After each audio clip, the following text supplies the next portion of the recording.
નમસ્કાર. આજના આપણા ખાસ એક્સપ્લેનરમાં આપ સૌનું સ્વાગત છે. આ એક એવો મુદ્દો છે જે સીધો આપણા ઘરના બજેટ અને ખિસ્સા સાથે જોડાયેલો છે. હા, આપણે વાત કરી રહ્યા છીએ પેટ્રોલ ડીઝલના સતત વધતા ભાવ અને સામાન્ય માણસ પર પડતા મોંઘવારીના માર વિશે. આપણે ઘણીવાર ન્યૂઝમાં સાંભળીએ છીએ કે ભાઈ વિદેશમાં કંઈક થયું અને અહીં પેટ્રોલ મોંઘું થઈ ગયું. પણ આ આખી સિસ્ટમ એક્ઝેક્ટલી કામ કેવી રીતે કરે છે? ચાલો આજે આ આખી ગેમને એકદમ સરળ ભાષામાં સમજીએ. તો આજનો આપણો ફ્લો એકદમ ક્લિયર છે. ફટાફટ જોઈ લઈએ કે આપણે શું કવર કરવાના છીએ. સૌથી પહેલાં આપણે પેટ્રોલ ડીઝલની નવી કિંમતો જોઈશું.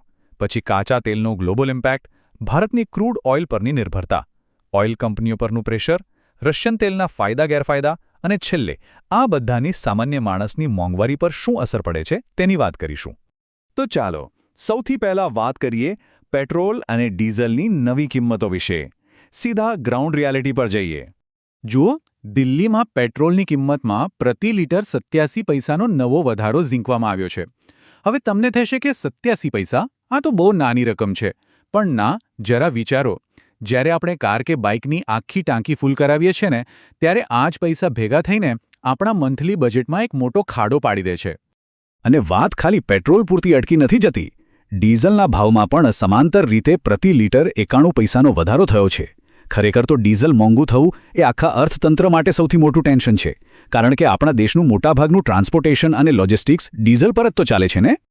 અને આ કોઈ એક વખતનો ઝટકો નથી. મે મહિનાના આ માત્ર 10 દિવસના ટૂંકા ગાળામાં જ આ ત્રીજો વધારો છે. જરા આ ટાઈમલાઈન જુઓ.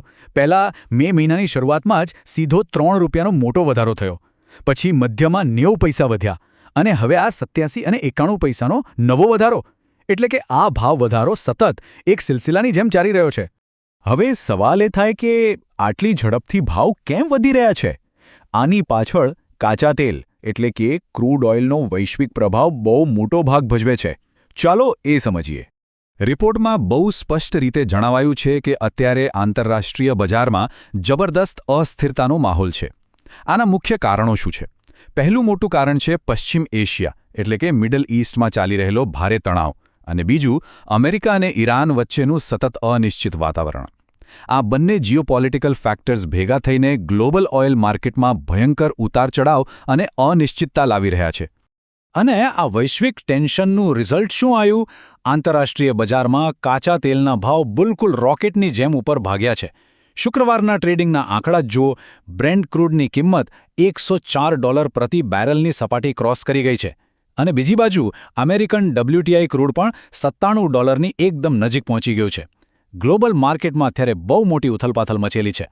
પણ હવે આપણને એમ થાય કે દુનિયામાં જે થતું હોય તે આપણે ભારતમાં કેમ ટેન્શન લેવાનું? તો અહીં આવે છે ભારતની તેલ નિર્ભરતાની વાત. આપણી અર્થવ્યવસ્થાની સૌથી મોટી નબળાઈ કે રિયાલિટી કહો એ છે કે ભારત પોતાની કુલ જરૂરિયાતનું લગભગ 85% કાચું તેલ વિદેશોમાંથી આયાત કરે છે. આપણું પોતાનું દેશનું ઉત્પાદન માત્ર 15% જ છે. આનો સીધો અને સિમ્પલ અર્થ એ થયો કે આપણે વિદેશી બજારો પર લગભગ સંપૂર્ણપણે ડિપેન્ડન્ટ છીએ. એટલે જ્યારે પણ આંતરરાષ્ટ્રીય બજારમાં ભાવ વધે છે ત્યારે એ મોંઘવારી સીધી ભારતમાં ઇમ્પોર્ટ થઈ જાય છે. આપણી પાસે એની સામે બચવા માટે કોઈ મજબૂત ઢાલ જ નથી. તો હવે આનો બોજ કોણ ઉઠાવે? સ્વાભાવિક છે કે દેશની તેલ કંપનીઓ પર આનો સૌથી ભારે દબાણ આવે છે. તમને જાણીને કદાચ નવાઈ લાગશે કે સરકારી તેલ કંપનીઓએ લાંબા સમય સુધી દેશમાં પેટ્રોલ અને ડીઝલની કિંમતો વધવા નહોતી દીધી. પણ કેન્દ્ર સરકારના ડેટા મુજબ આ ભાવોને રોકી રાખવાની કિંમત બહુ મોટી હતી. આ કંપનીઓને દર મહિને 1000 કરોડ રૂપિયાનું 1000 કરોડ રૂપિયાનું જંગી નુકસાન થઈ રહ્યું હતું. હવે પ્રેક્ટિકલી વિચારીએ તો આટલું મોટું નુકસાન લાંબા સમય સુધી સહન કરવું કોઈપણ કંપની માટે પોસિબલ જ નથી. અને આખરે આ ફાઇનાન્શિયલ પ્રેશર એટલું વધી ગયું કે તેમને ધીમે ધીમે આ ભાવ વધારો પબ્લિક પર પાસ ઓન કરવો જ પડ્યો. હવે ઘણા લોકો કહેશે કે આપણે તો રશિયા પાસેથી સસ્તું તેલ લઈએ છીએ ને. તો ચાલો એ રશિયન તેલના સીમિત ફાયદા વિશે પણ વાત કરી લઈએ. આ વાત સાચી છે કે છેલ્લા 2 વર્ષમાં ભારતે એક સ્માર્ટ વ્યૂહાત્મક પગલું ભર્યું હતું. આપણે રશિયા પાસેથી સારા એવા ડિસ્કાઉન્ટ પર કાચું તેલ ખરીદ્યું, જેનાથી આપણે અર્થવ્યવસ્થાને ખરેખર સારી એવી રાહત મળી હતી. પણ અત્યારની વર્તમાન સ્થિતિ જુઓ. ગ્લોબલ માર્કેટમાં બેઝલાઇન ભાવો જેટલા બધા વધી ગયા છે અને સપ્લાયની અનિશ્ચિતતા એટલી છે કે રશિયન તેલ પર મળતું એ ડિસ્કાઉન્ટ હવે જાણે ધોવાઈ ગયું છે. ટૂંકમાં કહીએ તો સસ્તા તેલની જે ઢાલ આપણને બચાવી રહી હતી ત્યાં નવી વૈશ્વિક તેજી સામે હવે સાવ નાની પડી રહી છે. અને છેલ્લે આ બધી જ મોટી વાતોનું અંતિમ પરિણામ શું આવે છે? મોંઘવારી અને સામાન્ય માણસ પર તેનો બોજ. આ આખી પ્રોસેસ એક ડોમિનો ઇફેક્ટ જેવી છે, જ્યાં એક પત્તું પડે એટલે બધા પડવા માંડે. સ્ટેપ 1 ઈંધણ, ખાસ કરીને ડીઝલ મોંઘું થાય છે. સ્ટેપ 2 તેના કારણે માલસામાનની હેરફેરનો ખર્ચ એટલે કે ટ્રાન્સપોર્ટ અને ફ્રેટ કોસ્ટ તરત જ વધી જાય છે. ટ્રક અને ટેમ્પોના ભાડા વધે છે. અને સ્ટેપ 3 એનું ડાયરેક્ટ પરિણામ એ આવે છે કે ખેતરમાંથી બજારમાં અને ત્યાંથી આપણા ઘર સુધી પહોંચતા શાકભાજી, અનાજ અને રોજબરોજની ચીજવસ્તુઓની કિંમતો આપોઆપ વધી જાય છે. એટલે કે પેટ્રોલ ડીઝલના પંપ પર થતો ભાવ વધારો આખરે સીધો આપણા રસોડાનું બજેટ બગાડે છે.